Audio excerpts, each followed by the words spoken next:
Le bruit du papier qui se déchire résonne encore dans ma tête. Ce n'était pas le bruit en lui-même, mais ce qu'il représentait. À cet instant, j'ai compris qu'une vie d'effort, d'amour et de loyauté pouvait être anéantie par une simple signature. Ils m'ont déshérité. Ils m'ont arraché à l'histoire que j'avais contribué à bâtir, comme si je n'avais jamais existé. Un instant, je restais immobile. L'horloge continuait de tourner, mais en moi, le temps s'était arrêté. Les souvenirs déferlaient comme des marées, emportant tout ce à quoi j'avais tenté de m'accrocher. L'odeur du café du dimanche matin, les rires autour de la table, les étreintes feintes qui me paraissaient désormais si froides. Tout ce que j'avais construit se mua en silence. Un silence pesant, plus douloureux que n'importe quelle parole cruelle. La maison paraissait plus grande, plus vide, comme si l'air en avait été aspiré. Je parcourais les pièces comme si je visitais un tombeau. Chaque meuble, chaque portrait, chaque recoin portait l'écho d'un passé que j'avais porté seul et qui, à présent, me rejetait sans pitié. L'ingratitude a un bruit silencieux, mais assourdissant. Ce jour-là, je n'ai pas pleuré. Je n'ai pas crié. Je me suis simplement regardé dans le miroir et je me suis demandé, combien de fois encore faudra-t-il que je sois oublié avant que quelqu'un ne reconnaisse ma valeur? La question planait, comme une fumée. Car au fond de moi, je connaissais déjà la réponse. Personne ne se souviendrait de moi. Et c'est à ce moment-là que quelque chose en moi a commencé à changer. Ce qu'ils ignoraient, c'est que, pendant qu'ils m'écartaient, j'observais déjà chacun de leurs gestes, chaque regard de mépris dissimulé. Les réunions où ils parlaient de moi comme si j'étais un fardeau, les décisions prises sans me consulter, les sourires forcés lors des dîners. De petits gestes, de petites blessures qui, ensemble, m'ont appris le plus dur des secrets. Celui qui veut vous effacer tente d'abord de vous faire taire. Mais j'ai appris très tôt que le silence est aussi une arme. Et le mien, à ce moment-là, est devenu le point de départ de quelque chose d'imprévisible. Il y avait une étrange sérénité à accepter le rôle de l'oublié.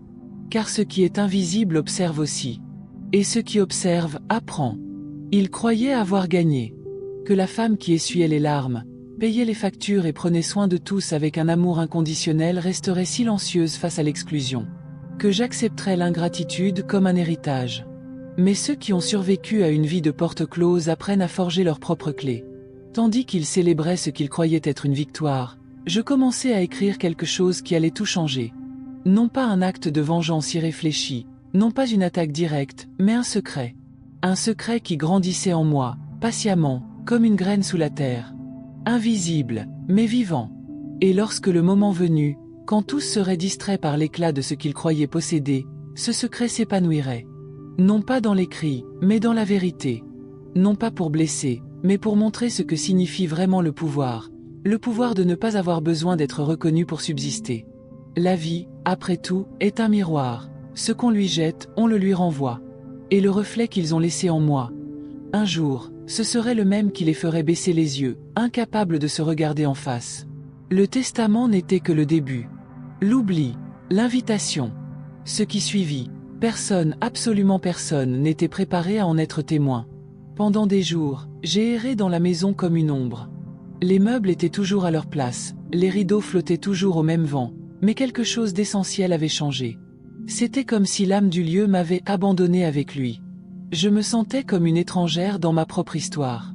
Chaque photo accrochée au mur semblait se moquer de moi, me rappelant que ces visages, jadis ceux de ma famille, me traitaient désormais comme une simple note de bas de page dans un testament que j'avais contribué à écrire par tous mes sacrifices silencieux. Le plus cruel n'était pas le papier signé, mais leur façon de faire comme si de rien n'était. Ils m'ont regardé droit dans les yeux, m'ont invité à déjeuner dimanche, m'ont posé des questions banales sur ma santé, la météo, le quartier. Mais il y avait quelque chose de différent dans leur regard. Une sorte d'indifférence calculée, froide, comme si l'on évitait de se souvenir d'une dette. Leur exclusion ne s'est pas faite par des cris, mais par le silence. Et ce silence était le plus assourdissant que j'ai jamais entendu. Je savais que crier ne changerait rien. Je l'avais appris très tôt, quand la vie m'avait enseigné que les personnes à la peau foncée devaient parler plus bas pour se faire entendre, et que même alors, elles étaient rarement comprises. Alors, je me suis tue. Mais cette fois, mon silence n'était pas de la résignation. C'était de l'observation. J'étais attentive à chaque détail, la façon dont ma nièce détournait le regard quand le sujet de la « famille » était abordé, comment mon frère évitait de parler de l'avocat, comment ma belle-sœur, toujours si douce, changeaient de sujet quand je mentionnais le nom de leur père, cet homme que j'avais soigné jusqu'à son dernier souffle. Ils pensaient que je ne savais rien, que la femme qui avait passé sa vie à jongler entre finances et sentiments ne remarquerait pas les rouages de la trahison qui se tramait en secret. Mais le corps ressent ce que le cœur ne comprend pas encore. Une froideur envahit la poitrine quand quelqu'un vous ment, et elle n'a pas besoin de preuves pour exister. À ce moment-là, j'ai commencé à passer en revue toute ma vie, essayant de comprendre où j'avais failli. Était-ce de la confiance excessive? L'habitude de pardonner trop vite? Ou peut-être cette vieille habitude de croire que l'amour et la loyauté sont réciproques? La vérité, c'est que la douleur de la trahison familiale ne provient pas seulement de la perte matérielle. Elle provient du sentiment que l'amour donné a été gaspillé, jeté comme un objet sans valeur. Mais quelque chose en moi refusait d'accepter ce rôle de victime silencieuse. Peut-être était-ce l'orgueil. Ou peut-être la lassitude d'avoir passé ma vie à être cette femme forte que tous mettaient à l'épreuve, mais que peu reconnaissaient. La vie m'avait déjà laissé trop de cicatrices pour que je puisse en accepter une autre sans réagir. Alors j'ai commencé à faire ce que j'ai toujours fait de mieux: observer, attendre, planifier. La vengeance, lorsqu'elle naît d'une blessure profonde, n'est pas une impulsion. C'est un processus, un calcul patient. Et j'avais le temps. Le temps et la mémoire, les deux armes les plus redoutables qu'une femme puisse posséder. À chacune de leurs visites, je souriais.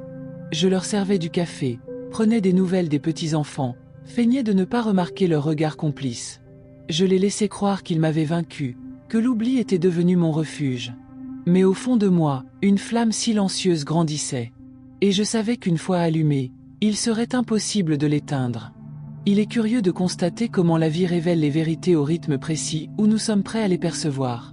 Et c'est peut-être pourquoi tant de gens choisissent de rester ici, témoins de chaque révélation qui émerge des ténèbres, car ils comprennent qu'il y a une étrange beauté dans la justice qui se manifeste lentement, mais qui finit toujours par triompher. À ce moment-là, j'ignorais encore jusqu'où ma décision me mènerait. Je savais seulement que, le moment venu, personne n'oublierait jamais le nom qu'on avait tenté d'effacer. Au fil des jours, j'ai compris que leur trahison n'était pas un acte isolé, mais un plan prémédité. Tout avait été soigneusement planifié, le testament, les conversations avec l'avocat, et même la façon dont ils m'ont écarté des décisions familiales. Comme une marionnette, j'étais persuadé que ma présence n'était que symbolique, que ma voix n'avait plus aucune valeur. Le plus pervers était leur indifférence, comme si de rien n'était.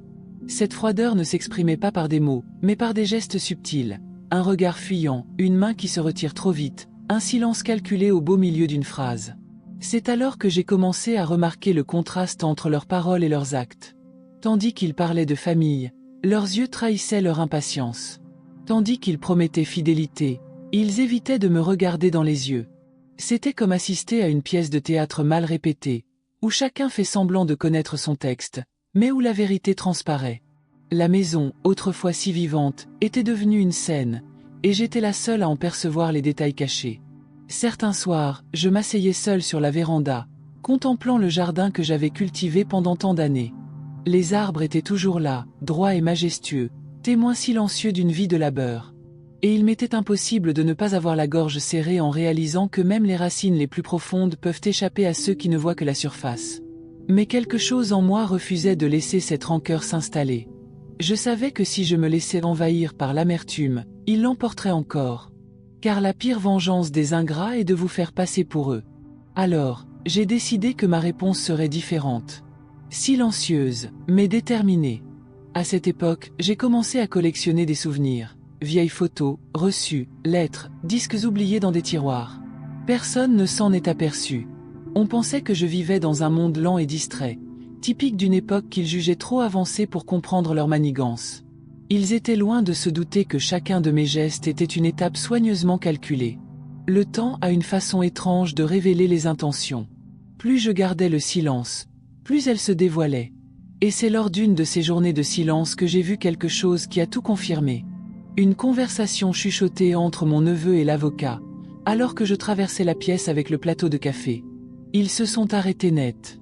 Ils ont fait semblant de parler affaires. Mais la façon dont ils se regardaient. J'avais déjà vu ce regard, le regard de quelqu'un qui croit avoir gagné. De retour dans ma chambre, je me suis assise au bord du lit et j'ai laissé le poids de la vérité m'envahir. La peur et la colère s'entremêlaient comme deux orages prêts à s'affronter. Mais à travers les nuages sombres, une lueur d'espoir a percé. Je n'avais pas encore besoin de les affronter. Je devais les laisser croire que leur plan fonctionnait. Alors, j'ai commencé à agir comme ils l'attendaient. Plus silencieuse. Plus distraite. Parfois, je feignais la confusion, j'oubliais des noms exprès. Je les ai laissés croire que je devenais faible, vulnérable. Et plus ils y croyaient, plus ils révélaient ce qu'ils cachaient. J'ai compris que leur victoire dépendait de ma soumission. Alors, j'ai choisi de la transformer en masque. Et plus ils sous-estimaient la femme qui se tenait devant eux, plus je devenais dangereuse. Parfois, je me demandais jusqu'où j'irais. Que se passerait-il quand tout le monde découvrirait ce que j'avais manigancé dans l'ombre? Mais je chassais rapidement cette pensée. Ce n'était pas encore le moment. Il fallait de la patience. La justice, rendue trop tôt, se confond avec la vengeance. Et je voulais quelque chose de plus grand. Je ne voulais pas seulement qu'ils éprouvent des remords. Je voulais qu'ils voient leur propre reflet, qu'ils se reconnaissent dans les choix qu'ils ont faits, et que le poids de ces choix les accompagne toute leur vie. Et au fond de moi, je le savais, le secret que je leur laisserais serait plus qu'une réponse. Ce serait une leçon qui brûlerait lentement, jusqu'au dernier jour. Ce qui me hantait le plus, ce n'était pas ce qu'ils m'avaient fait, mais ce que cela révélait de la personne que j'avais été pour eux. C'était comme si, à un moment donné, j'étais devenue invisible, une présence utile, certes, mais sans visage, sans histoire propre. J'ai passé des années à croire que l'amour suffisait, que l'attention, l'écoute et la disponibilité étaient des preuves suffisantes de ma valeur. Mais dans cette pièce froide, face à l'absence de mon nom, j'ai compris que l'amour, à lui seul, ne protège personne. Il y avait des nuits où je me réveillais dans le noir, le cœur battant la chamade, comme si j'entendais encore leur voix me réduire à néant. Alors je me levais et allais vers le miroir. La femme qui s'y reflétait avait changé. Ses cheveux argentés trahissaient le passage du temps, mais ses yeux avaient une étincelle que je n'avais pas vue depuis des décennies. Une étincelle ancestrale, la même que celle que j'avais quand la vie était encore un champ ouvert et non un couloir aux portes closes. C'est là, dans le silence, que je décidais de me souvenir de qui j'étais avant d'être oublié. J'ai commencé par de petits gestes. J'ai ôté la robe noire que je portais depuis les funérailles et j'ai enfilé un chemisier rouge. J'ai ouvert les fenêtres qu'ils avaient gardées closes, laissant entrer la lumière.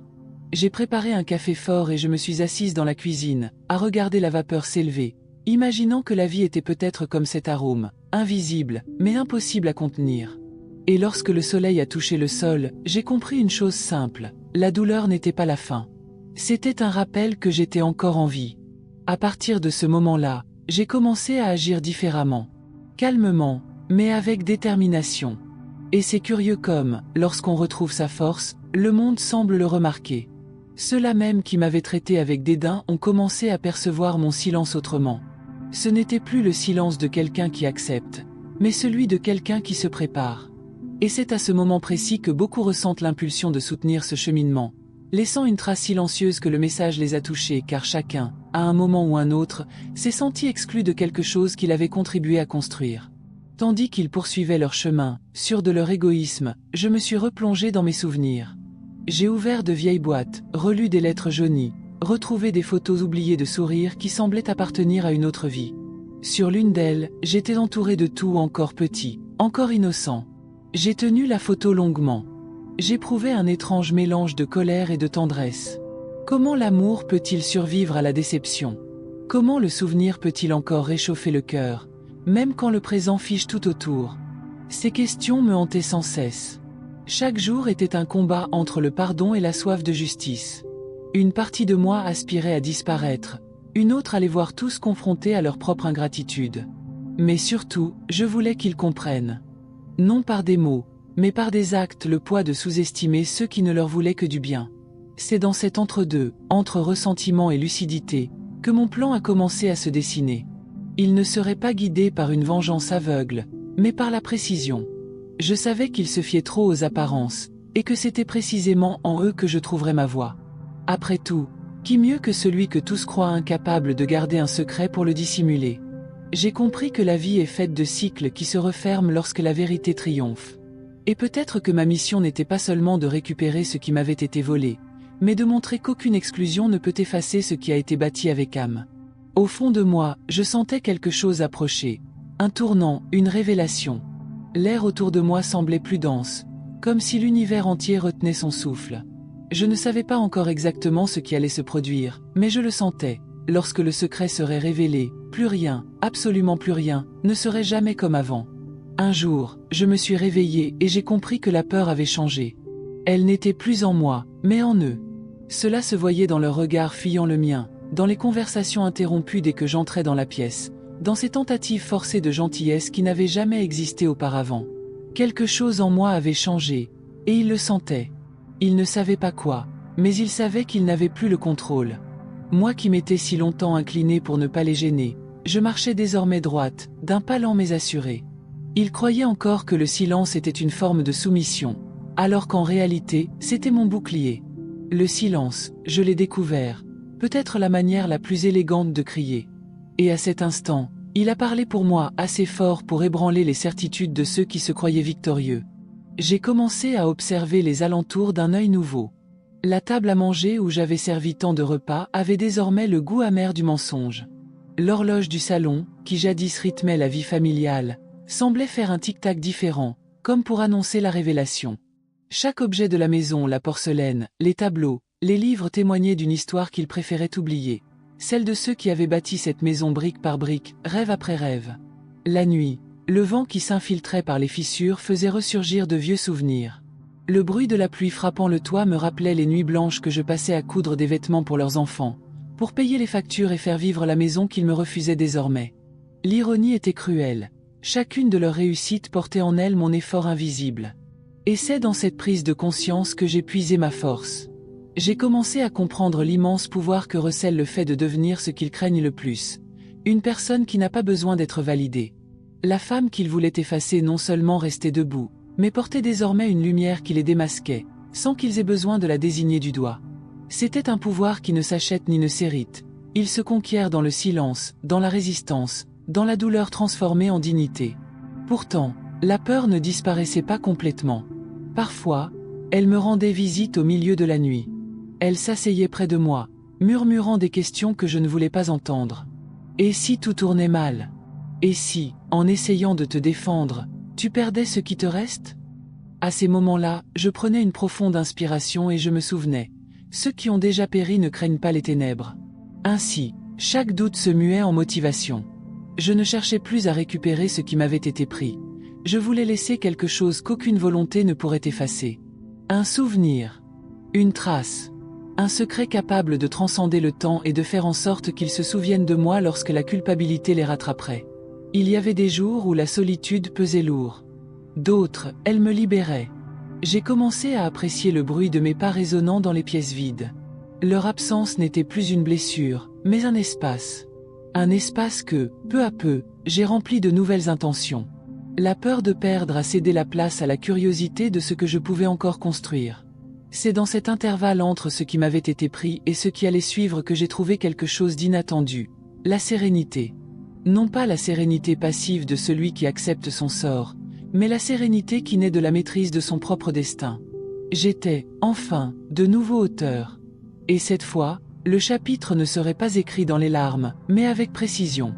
Avec le temps, j'ai compris que chaque regard suspicieux de leur part me confirmait que mon secret fonctionnait.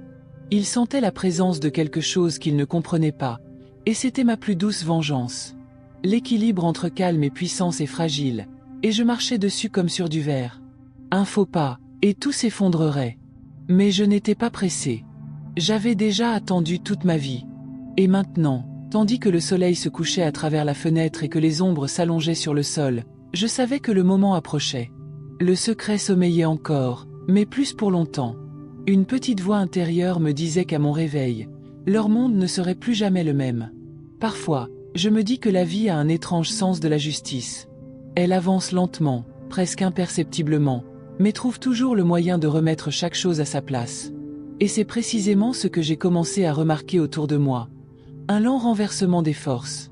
Ce qui m'opprimait a commencé à s'affaiblir, et ce qui paraissait fragile s'est mis à s'épanouir. C'était comme contempler le lever du soleil après une longue nuit.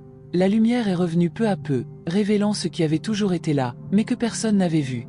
Il continuait de déambuler dans la maison avec la fausse assurance de ceux qui se croient victorieux. Ils riaient aux éclats, faisaient des projets, se racontaient des histoires sur l'avenir qu'ils imaginaient. Mais derrière leur voix, une tension palpable régnait. Un doute grandissant, indicible. Et je le voyais avec une sérénité presque cruelle. Chaque éclat de rire était une fissure qui s'ouvrait.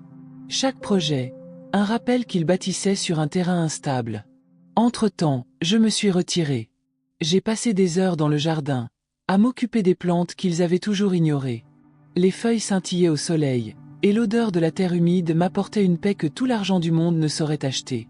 Là, parmi les racines et le chant lointain des oiseaux, j'ai senti que le temps jouait en ma faveur. Que tout ce qui m'avait été pris me serait rendu, même sous une autre forme. Mais c'est étrange comme l'espoir et la peur peuvent coexister en nous. La nuit, quand la maison s'endormait, le silence prenait une autre dimension. Je repensais à tout ce qui allait se produire et je sentais mon cœur se serrer. Une partie de moi voulait que tout s'arrête vite, que la vérité éclate et libère ce vide suffocant. Mais une autre partie redoutait le vide qui suivrait. Quand la vengeance se consume, que reste-t-il? À ces moments-là, le visage de ma mère me revenait en mémoire. Elle disait toujours que la dignité est le dernier vêtement qu'on ôte, et que quiconque tente de la voler à autrui finit par se retrouver nu le premier. Je souriais en y repensant, imaginant le moment où chacun verrait, de ses propres yeux, le reflet de ses choix. Cette pensée me donnait de la force, mais aussi une étrange mélancolie. Car au fond de moi, même si je désirais la justice, une part de moi déplorait ce qui était perdu à jamais. Il y avait des jours où le vent portait des voix de l'enfance. Des rires d'antan, le bruit des jeux dans la cour, le claquement du portail qui s'ouvrait quand toute la famille arrivait pour le déjeuner du dimanche. C'étaient des souvenirs qui surgissaient sans prévenir, transperçant la poitrine comme un couteau à double tranchant, blessant et guérissant à la fois. Impossible de ne pas éprouver de nostalgie pour cette époque où l'amour était encore simple, avant qu'il ne se mêle aux héritages, à la jalousie et à l'ambition. Et pourtant, au fond de moi, je savais que tout cela avait un sens. Que la douleur que je ressentais était le terreau de quelque chose de plus grand. Que je devais traverser ces ténèbres pour que la lumière qui suivrait soit véritablement mienne, non pas héritée, non pas accordée, mais méritée. J'ai commencé à percevoir les signes avant-coureurs. De subtiles imperfections dans leur sourire, des regards fuyants, des conversations interrompues dès que j'entrais dans la pièce. Ils étaient méfiants, mais ils ignoraient encore de quoi. Et c'était précisément ce qui me donnait la force de continuer. Le fait que le mystère lui-même faisait partie de la leçon. Le secret grandissait en moi comme une graine semée en terre fertile. Je savais que lorsqu'il éclorerait, ce ne serait pas du bruit, mais le silence. Un silence si profond qu'il emplirait chaque recoin de cette maison. Il ne comprendrait pas immédiatement, mais il le ressentirait. Et dans ce sentiment, il trouverait le miroir qu'ils avaient si désespérément fui. C'était un jeu délicat, presque spirituel.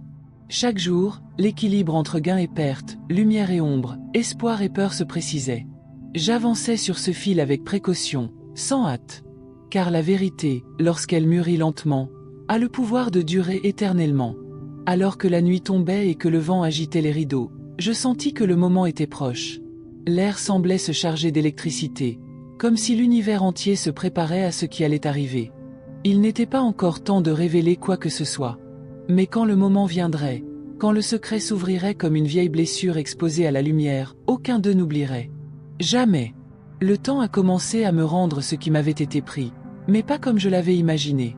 La justice ne s'est pas manifestée par un grand geste, mais plutôt par de petites fissures presque imperceptibles apparues à la surface de leur vie. Il suffisait d'observer. Il suffisait d'attendre. C'est curieux comme le destin agit avec une précision chirurgicale.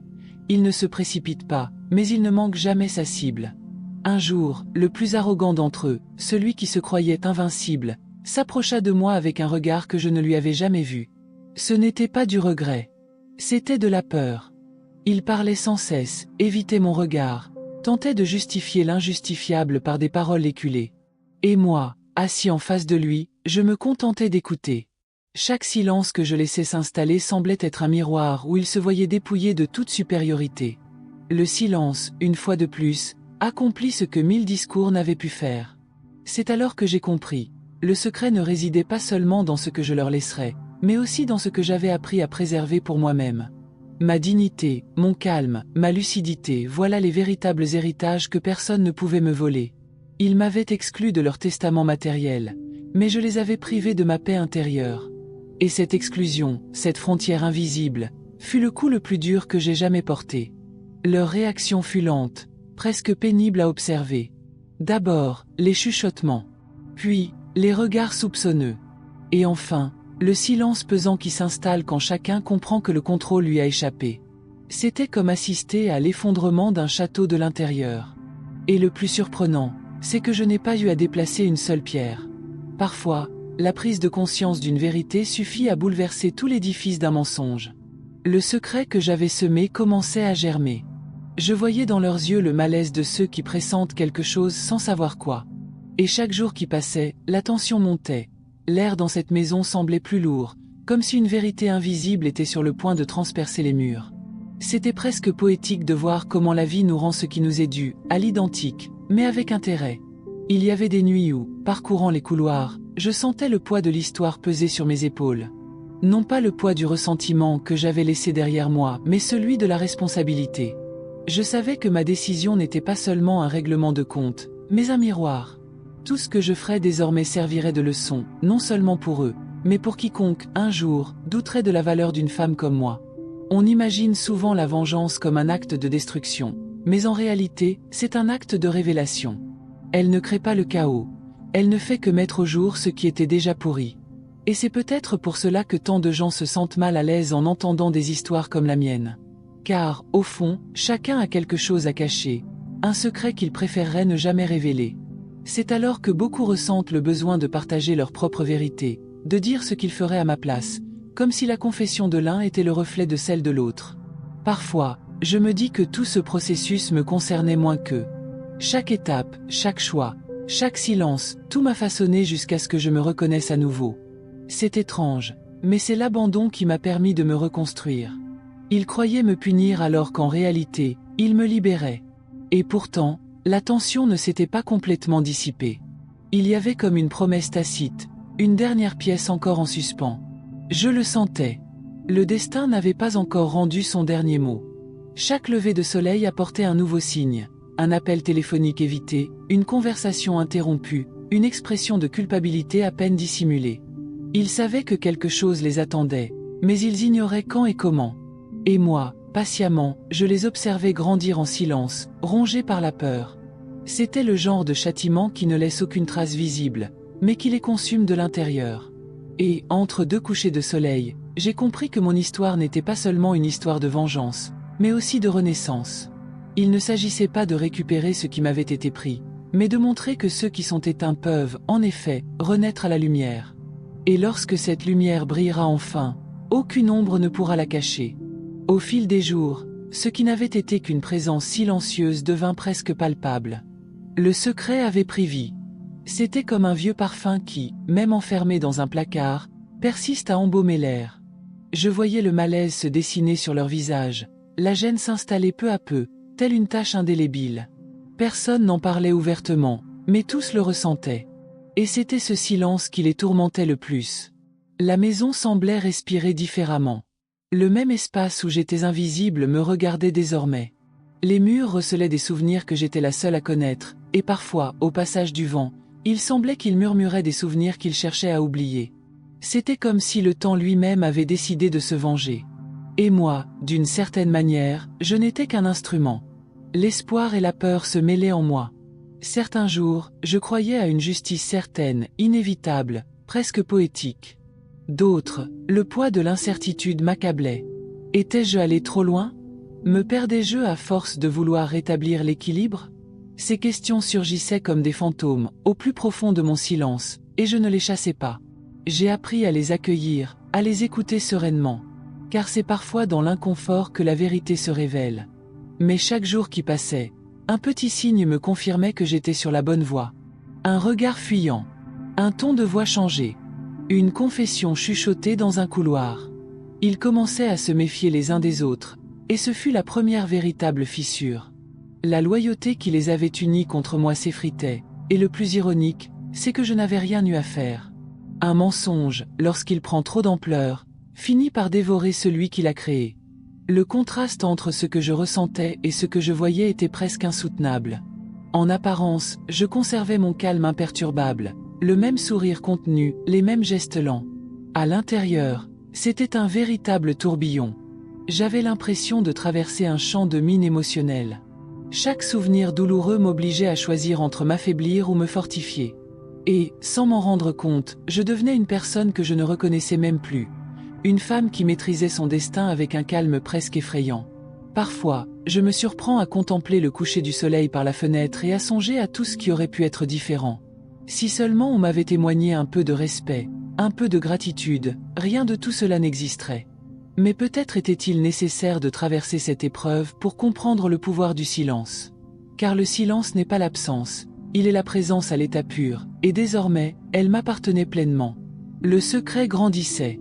Non pas comme une arme, mais comme une révélation qui attendait son heure. Il n'était plus question de vengeance. Il était question de mémoire. De faire en sorte que mon nom, mon histoire, ne soit pas effacée de la manière lâche dont ils avaient tenté de le faire. Et, au fond de moi, je savais que l'impact de cette révélation ne se manifesterait pas par des cris, mais par des regards. Car rien ne pèse plus lourd sur la conscience que d'être forcé d'affronter la vérité quand il est déjà trop tard pour faire marche arrière. Pourtant, cette attente avait quelque chose d'inquiétant. Parfois, la peur revenait, dissimulée sous un voile de calme. C'était une peur nouvelle, celle de voir enfin tout se produire. De voir l'équilibre basculer complètement, d'assister à leur ruine sans éprouver le soulagement que j'avais imaginé. Je me demandais si le vide de la victoire ne serait pas plus grand que celui de la défaite. Et ces doutes m'accompagnaient comme une ombre fidèle, marchant à mes côtés, me rappelant que l'être humain est fait de contradictions. Puis vint l'aube, et avec elle, la certitude.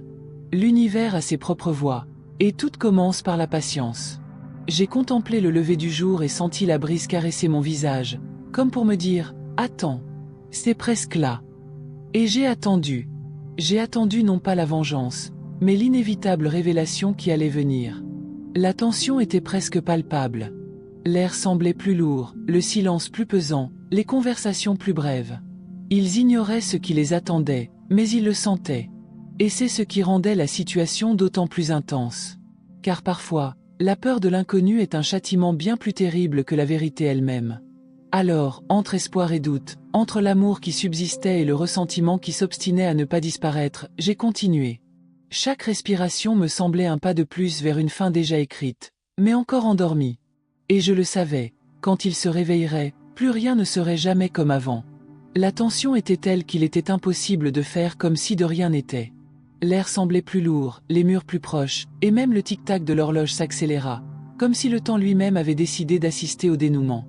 À chaque pas dans les couloirs, je ressentais l'écho de tout ce que j'avais enduré. Les voix d'antan, les rires qui m'excluaient jadis, paraissaient désormais lointains, presque comme les fantômes d'un passé qui n'était plus le mien. Les jours me servaient de miroir. J'observais chaque détail et y voyais le reflet de ce que j'avais été et de ce que j'étais devenu. Étrange comme la douleur transforme l'âme. Elle commence comme une blessure, mais, avec le temps, elle se mue en armure. Et la mienne était prête. Malgré l'incertitude qui m'accompagnait, la peur avait disparu.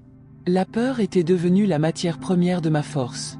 Eux, en revanche, commencèrent à s'effondrer lentement. L'éclat dans leurs yeux laissa place à un regard perdu, et l'assurance de leurs paroles fit place à des silences pesants. La culpabilité s'installe insidieusement. D'abord elle murmure, puis elle ronge la conscience, et enfin, elle envahit tout le corps. Je l'ai vu se produire sous mes yeux. Je n'avais pas besoin d'élever la voix ni de les accuser. Ma présence suffisait. Mon calme était un rappel constant de leur échec. Parfois, le coucher du soleil teintait le ciel d'un rouge profond, et j'y voyais une sorte de métaphore.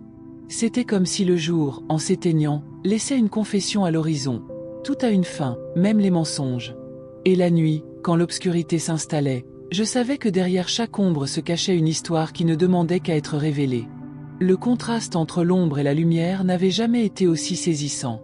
Le jour, il s'efforçait de sauver les apparences, sourires forcés, conversations banales, gestes machinal.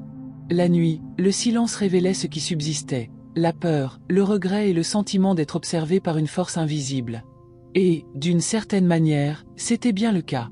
J'étais là, silencieux, attentif, témoin du déroulement des événements, presque poétique. Parfois, un doute persistait en moi. La justice pèse-t-elle aussi sur ceux qui la recherchent? Cette question me hantait, non par regret, mais par humanité. Je ne voulais pas leur ressembler. Et c'est peut-être pourquoi ma vengeance n'a jamais eu le goût du sang. mais celui de la révélation. Je ne voulais pas détruire, je voulais montrer. Montrer ce qui arrive quand l'amour est trahi par l'avidité. Quand le sang est troqué contre un héritage. Les souvenirs allaient et venaient comme des vagues. Je me revoyais plus jeune, croyant que l'affection suffisait, qu'être bon suffisait pour être aimé. À présent, il comprenait que la bonté sans borne est le terreau le plus fertile pour les abus. Et en comprenant cela, je réalisais que la vengeance que je préparais était, en réalité, un acte de libération. Non seulement la mienne, mais aussi la leur. Car, paradoxalement, la vérité libère même ceux qu'elle blesse. Une nuit, il pleuvait des cordes. Le bruit des gouttes frappant la vitre semblait me parler. Chaque coup de tonnerre était un avertissement. L'inévitable se produisait. Le secret ne pouvait plus être contenu dans le silence. C'était comme une marée sur le point de déborder. Je le sentais palpiter dans chacun de ses gestes, dans chacun de ses regards fuyants.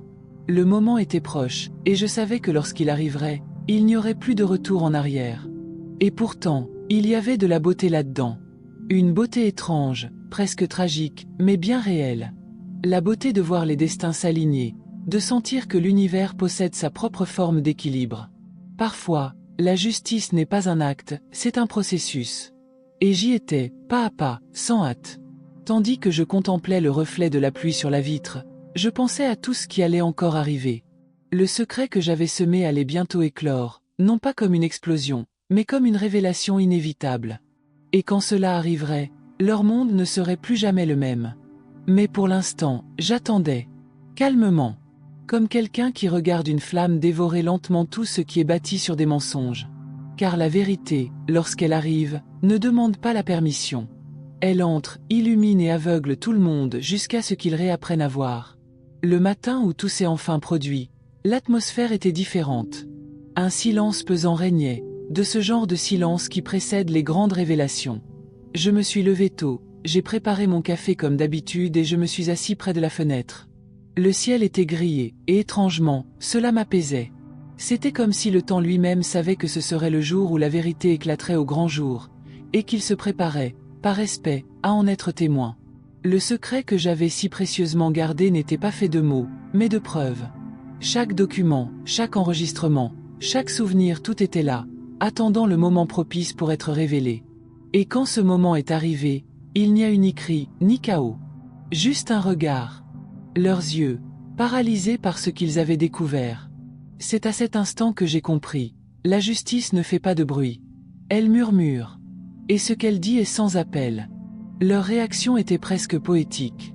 Le choc, la honte, le désespoir contenu, tout cela se lisait sur leur visage comme un tableau vivant. Un instant, j'ai éprouvé de la pitié. Mais j'ai vite compris qu'il ne s'agissait pas de cruauté, mais de conséquences. Ils ont récolté ce qu'ils ont semé. Et je n'ai fait que laisser la terre à découvert. Nulle punition n'est plus juste que celle qui se révèle d'elle-même, aux yeux de tous. On parle beaucoup de pardon, mais rares sont ceux qui en comprennent le véritable sens. Pardonner, ce n'est pas oublier. C'est se libérer. Et ce jour-là, c'est précisément ce que j'ai fait. En les voyant s'effondrer sous le poids de leur propre choix, j'ai compris que je n'avais plus rien à porter. La douleur, le ressentiment, même la colère, tout s'est dissipé. Il ne restait plus qu'une étrange sensation de clarté, presque de légèreté. C'était comme ouvrir une fenêtre après des années d'oppression. Le destin a un sens de l'ironie implacable. Ceux qui ont tenté de m'effacer ont fini par être immortalisés par leur propre honte. Et moi, exclu de l'héritage, je suis devenu le nom le plus présent dans chaque conversation, dans chaque souvenir. C'était comme si, en m'excluant du testament, il m'avait offert quelque chose de plus grand, l'éternité morale de la justice. Car il existe des histoires que le temps ne peut effacer, et la mienne en était devenue une. Au fil de la journée, j'ai ressenti une sérénité que je n'avais pas connue depuis longtemps. C'était une paix qui ne provient pas des victoires matérielles, mais des victoires intérieures. De la certitude que l'univers, même dans son silence, rétablit toujours l'équilibre. Et moi, là, contemplant le résultat que j'avais construit avec patience et dignité, j'ai compris que la vengeance, lorsqu'elle est menée avec intelligence et amour-propre, ne détruit pas, elle révèle. C'est alors qu'un événement inattendu se produisit. L'un d'eux, le plus arrogant, s'approcha et tenta de parler. Sa voix tremblait, son regard était perdu. Il cherchait le remords, peut-être le pardon. Mais je ne dis rien. Je me contentais de le fixer, dans le même silence qu'il avait employé un jour pour m'humilier. Et dans ce silence, il comprit tout. Il comprit que certaines blessures n'ont pas besoin de réponse, seulement de distance. La rumeur se répandit comme une traînée de poudre. Ceux qui, jusque-là, avaient fait semblant de ne pas me voir, se mirent à me chercher. Ils voulaient savoir d'où me venait mon courage, comment j'avais réussi à renverser la situation sans perdre mon sang-froid. Je souris. Non par vanité, mais par gratitude. Car j'avais découvert que la dignité est une force qui n'a pas besoin d'être affichée. Elle se vit. Et c'est peut-être pour cela que tant de gens se reconnaissent dans des histoires comme la mienne. Car, au fond, chacun a été privé de quelque chose qui lui était dû. Chacun a goûté à l'amertume de l'injustice et nourri le désir secret de justice. Et lorsque la vie retrouve enfin son équilibre, une beauté transcende la haine, la beauté de la reconstruction. C'est pourquoi, si cette histoire vous a touché, laissez une trace silencieuse, un geste simple, mais lourd de sens. Parfois, c'est ce geste qui fait résonner la vérité. Aujourd'hui, je marche avec légèreté. Le passé ne me hante plus. Il m'accompagne seulement comme un souvenir qui me fortifie. Je n'attends plus ni applaudissements, ni regrets. La vraie victoire ne réside pas dans leur chute, mais dans la certitude d'être resté debout. Je ne suis plus la femme exclue. Je suis celle qui a forgé son propre destin. Et la leçon que je laisse est simple. Quand on tente de vous effacer, ne luttez pas pour vous conformer, rayonnez. Car ceux qui sont nés pour être lumière n'ont besoin de rien hériter. La vie elle-même leur offre tout. Et si cette lumière vous a atteint, si cette histoire a trouvé un écho en vous, restez. Tant d'autres vérités restent à révéler. Et ensemble, nous transformerons chaque souffrance en une lueur d'espoir.